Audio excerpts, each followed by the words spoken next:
یہ بھی وہی ہے، آپ کا اپنے تھروٹ پہ ہاتھ رکھیں اور آپ کو فیل ہوگا کہ یہاں پہ ہا کو کیسے پروناؤنس کرنا ہے. ہم بھی الحمدو پڑھتے ہیں اس کو، الحمدو.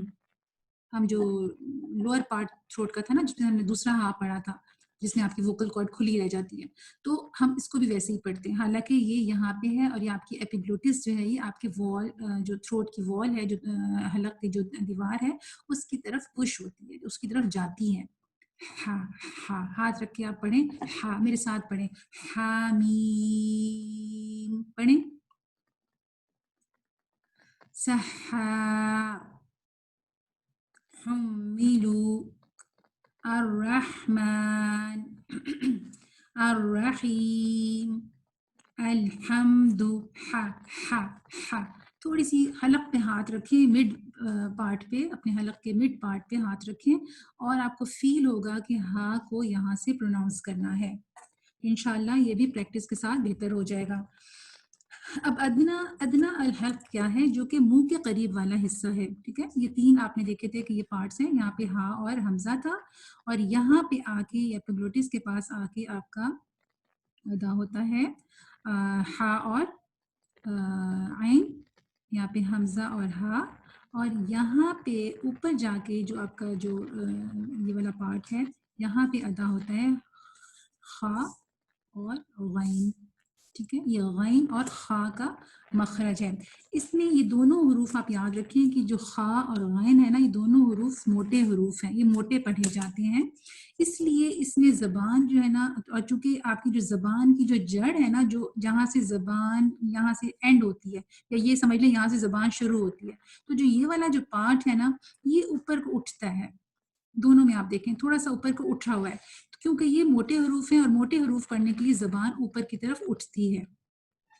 تو یہ اس کا مخرج چیک کرنے کے لیے آپ ایسے کریں کہ الف کے اوپر فتحہ لگائیں یعنی حمزہ، اور خا کو سکون دے دیں، اخ اخ. تو آپ فیل کریں کہ آپ کہاں سے آپ کی آواز نکل رہی ہے، اخ.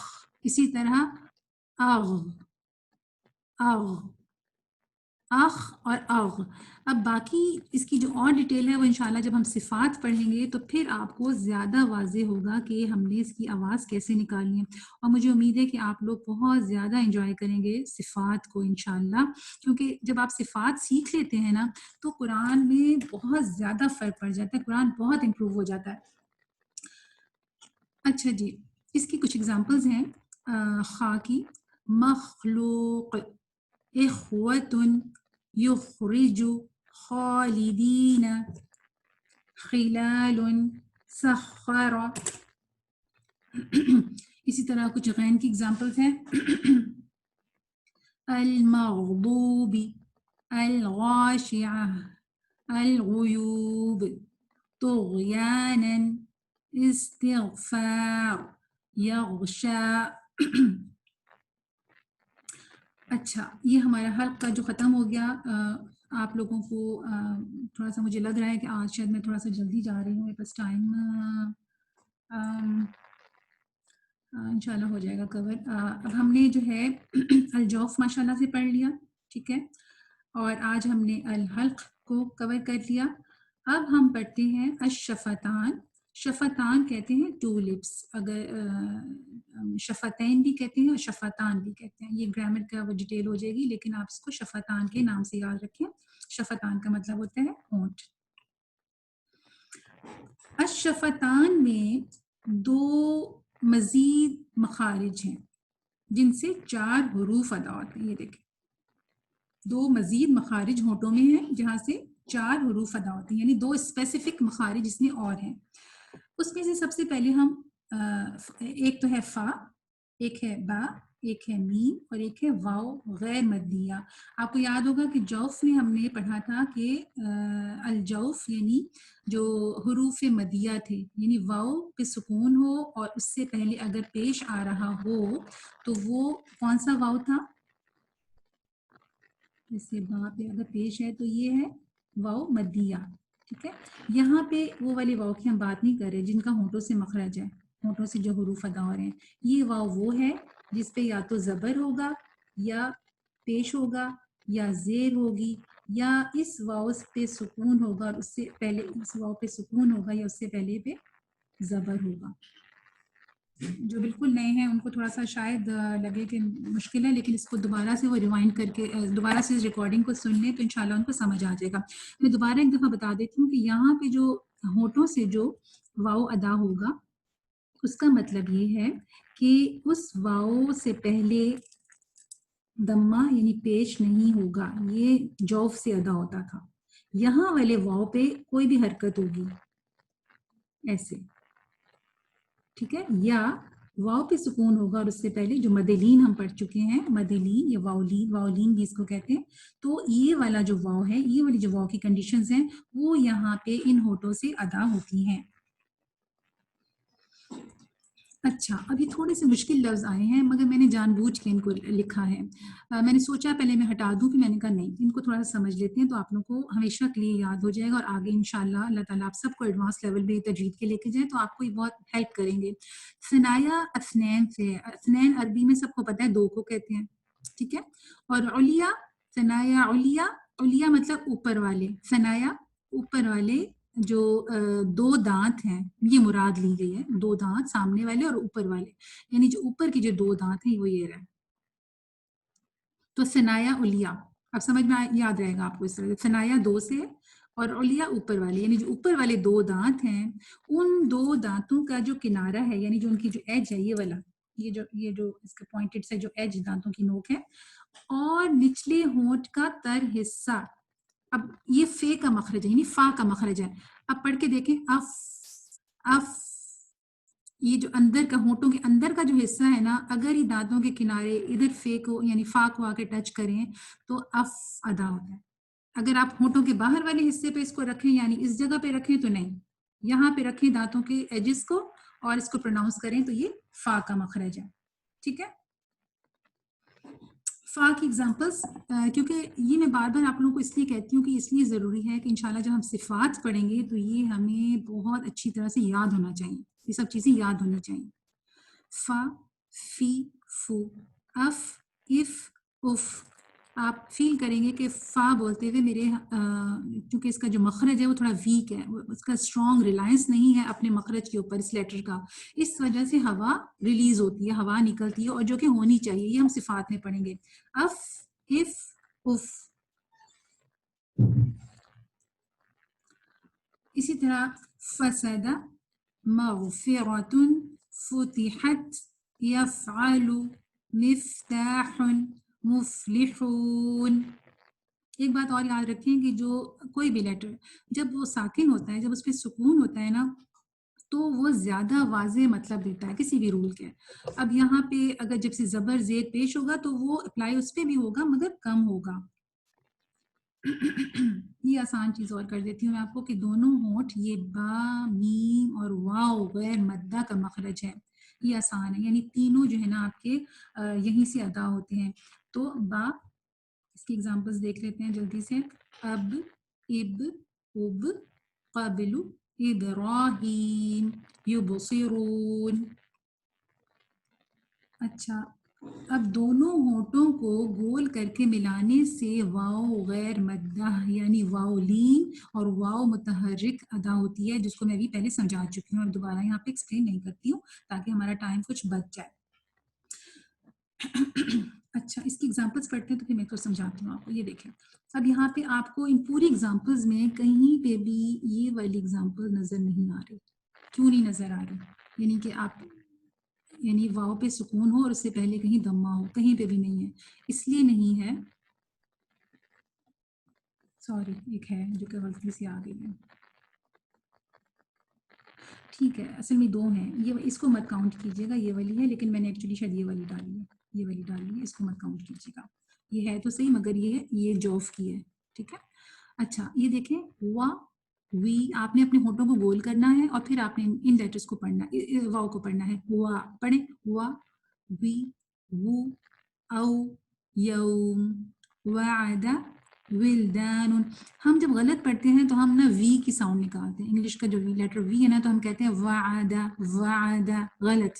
ولدان غلط، و غلط، وی غلط. آپ نے ہونٹوں کو گول پہلے کر لینا ہے، اس کے بعد جب یہ آپ پروناؤنس کریں گے تو یہ پھر صحیح لیٹر ادا ہوگا. وا، وی وہ او یوم وعد ولدان.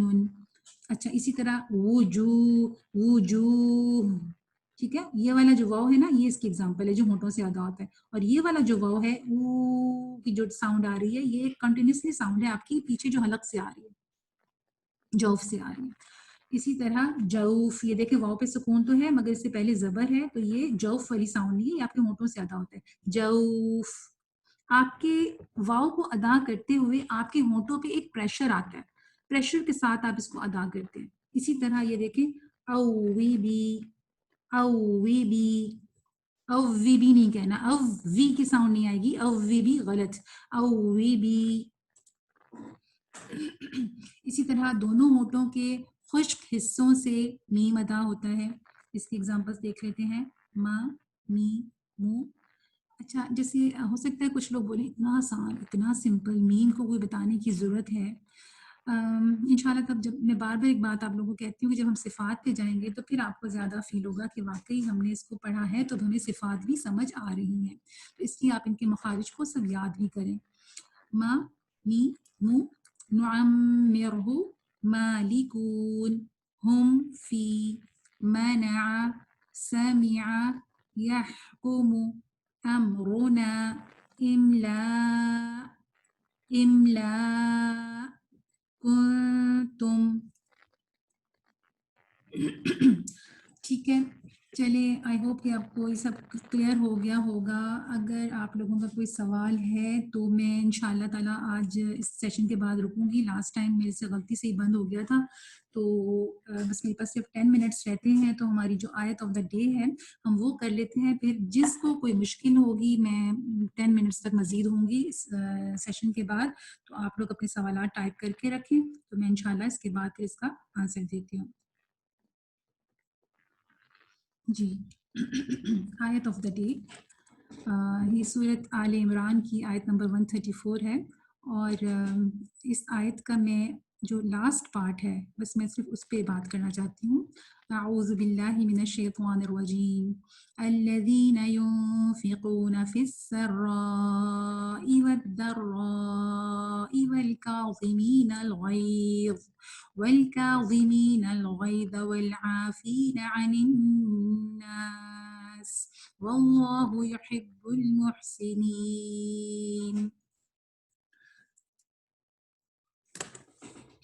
ترجمہ میں پوری کا بتاؤں گی لیکن تشریح میں لاسٹ پارٹ کی کرتی ہوں کہ الذین، وہ لوگ، ينفقون فی السراء، کہ جو خرچ کرتے ہیں، والسراء والضراء. سوری میں اس کو نا کچھ اوپر نیچے ایک لفظ نہ کر دوں کیونکہ میں نے ترجمہ ایگزیکٹ اپنے سامنے نہیں لکھا، اس لیے میں اس کو وہاں سے چھوڑ دیتی ہوں. آئی تھنک میں کہیں غلطی نہ کر دوں تو ہم یہیں سے اس کو آگے سے سمجھ لیتے ہیں. وَالْكَاظِمِينَ الْغَيْظَ وَالْعَافِينَ عَنِ النَّاسِ، اور غصے کو پی جانے والے ہیں، وَالْعَافِينَ عَنِ النَّاسِ، اور لوگوں کو معاف کرتے ہیں. واللہ یحب المحسنین، اور اللہ تعالیٰ محبت رکھتا ہے یا پسند کرتا ہے محسنین کو، احسان کرنے والوں کو. والکاظمین کا جو لفظ ہے نا یہ قزم سے ہے. قزم کا مطلب ہوتا ہے کہ کسی اوپننگ کو بند کرنا. پانی ابل رہا ہو اس پر اگر آپ ڈھکن رکھ دیں اس کو بھی قزم کہتے ہیں. جیسے کہتے ہیں قوم الباب، دروازہ بند کر دو. سانس روکنے کو قزوم کہتے ہیں.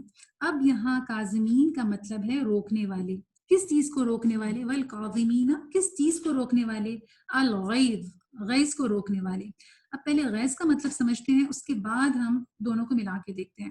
الغیظ کہتے ہیں ایکسٹریم ہیٹ کو، جیسے قرآن میں آتے ہیں کہ تکاد تمیز من الغیظ، جہنم کے بارے میں کہ تکاد تمیز من الغیظ، کہ وہ غیظ کے مارے، یعنی ہیٹ کے، اس میں ہیٹ کا بھی مطلب لیا گیا ہے کہ وہ کھول رہی ہوگی. شدید حرارت بھی مطلب ہے غیظ کا.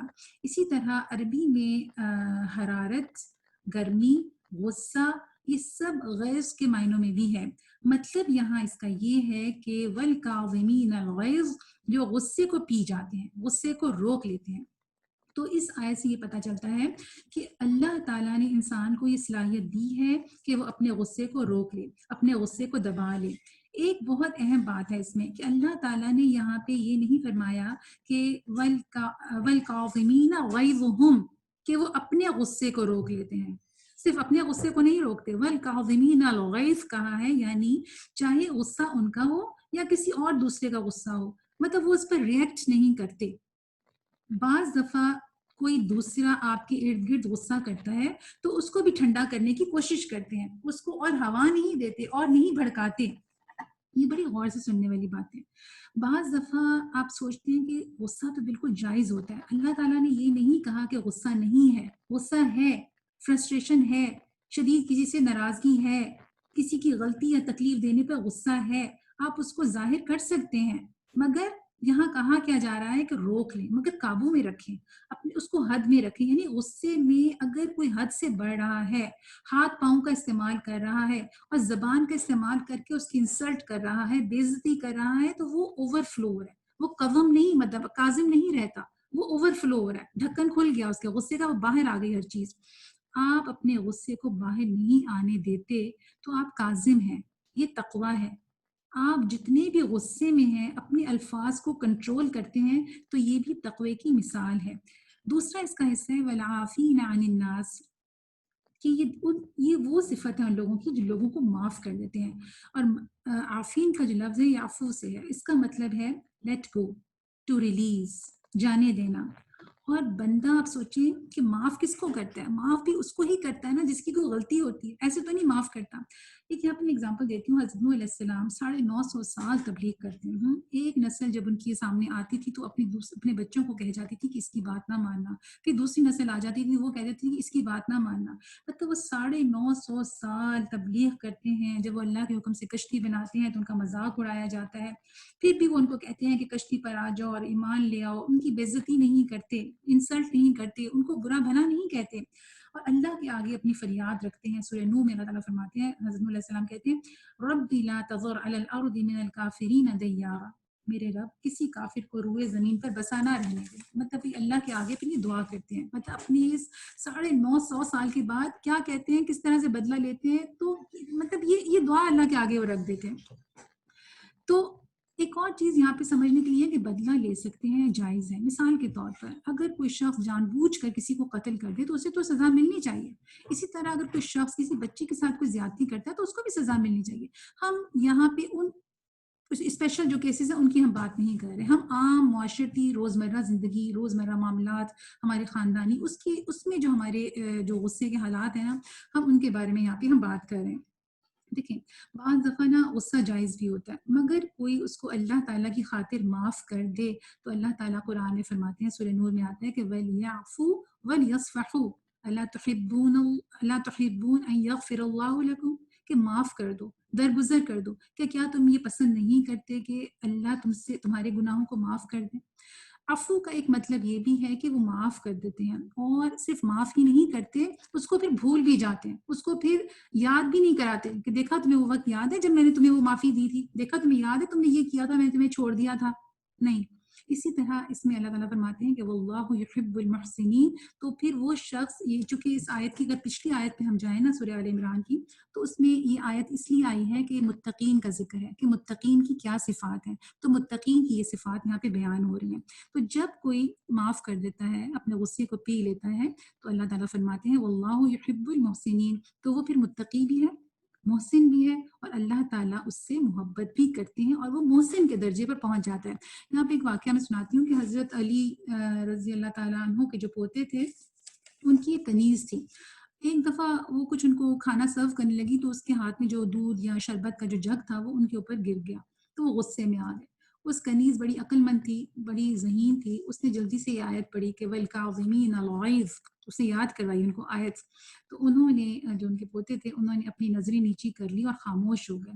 تو اس کے بعد اس نے اگلی آیت پڑھی اس کنیز نے، اور کہتی ہے وَالْعَافِينَ عَنِ النَّاسِ، تو انہوں نے کہا جا تجھے معاف کیا۔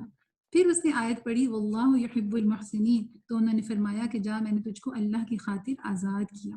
ایک بات اور یاد رکھیں کہ اکثر ہم دوسروں کی غلطیوں پر ہی نظر رکھتے ہیں کہ ٹھیک ہے میں نے چلو اس کو معاف کر دیا، ٹھیک ہے چلو اب میں اپنے غصے کو اس کی خاطر پی لیتی ہوں، میں نے اسے معافی دے دی۔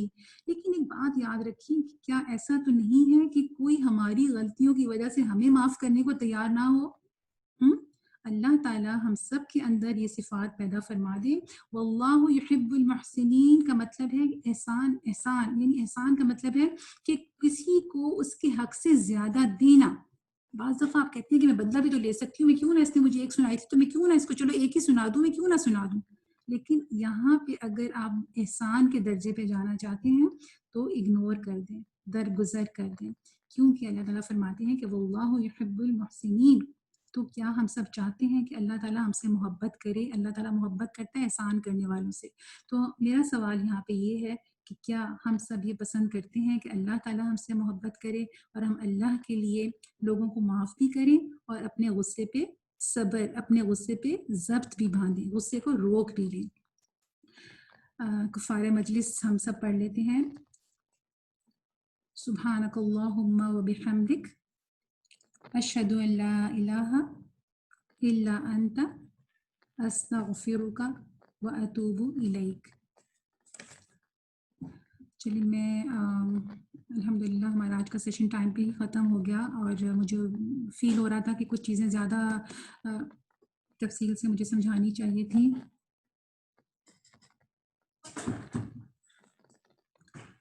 آپ لوگوں کے اگر کوئی سوالات ہیں تو پلیز آپ لوگ یہاں شیئر کریں، اور میں آپ لوگوں سے یہیں پہ ابھی ان کا جواب دیتی جاتی ہوں. میں دیکھتی ہوں سوال.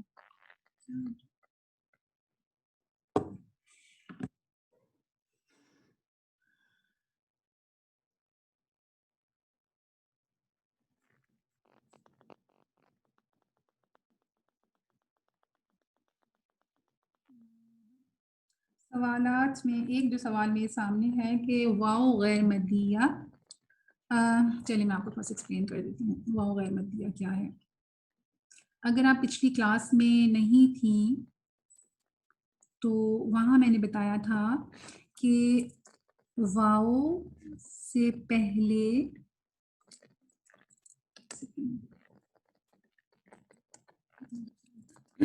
واو سے پہلے اگر دمہ یعنی پیش ہو تو یہ واو مدیہ ہے، یعنی او. اس کی آپ جتنی مرضی لمبی ساؤنڈ لے جائیں، جتنا لمبا اس کو مد کر دیں، کھینچ لیں، او ایک ہی ساؤنڈ رہے گی. ٹھیک ہے، تو یہ واو مدیہ کہلاتی ہے.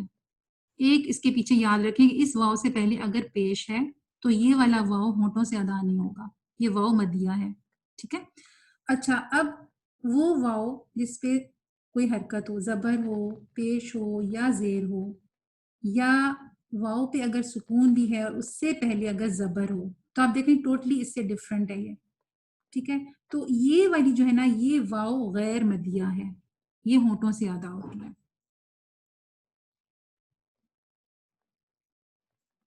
ٹھیک ہے، میرے خیال سے کلیئر آپ کو. اور کوئی سوال؟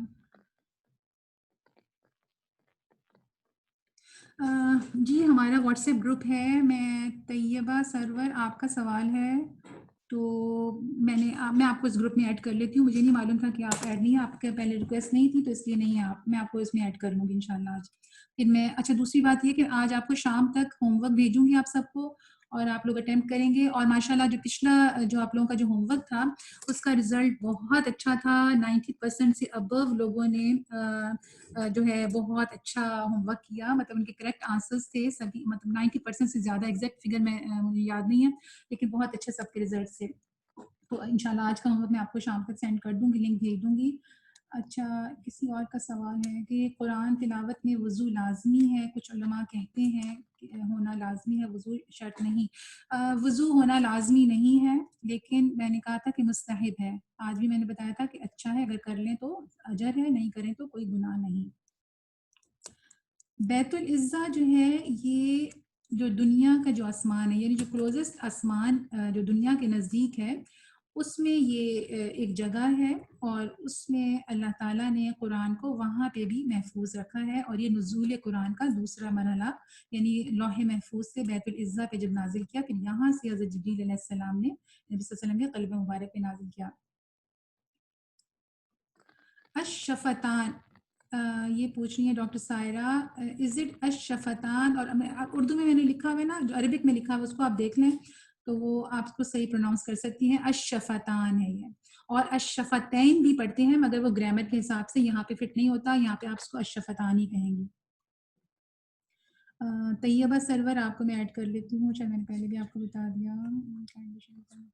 ہاں ان شاء اللہ تعالیٰ آپ کی نا یہ ریکارڈنگ بھی ان شاء اللہ تعالیٰ شام تک شیئر ہو جائے گی آپ لوگوں کے ساتھ.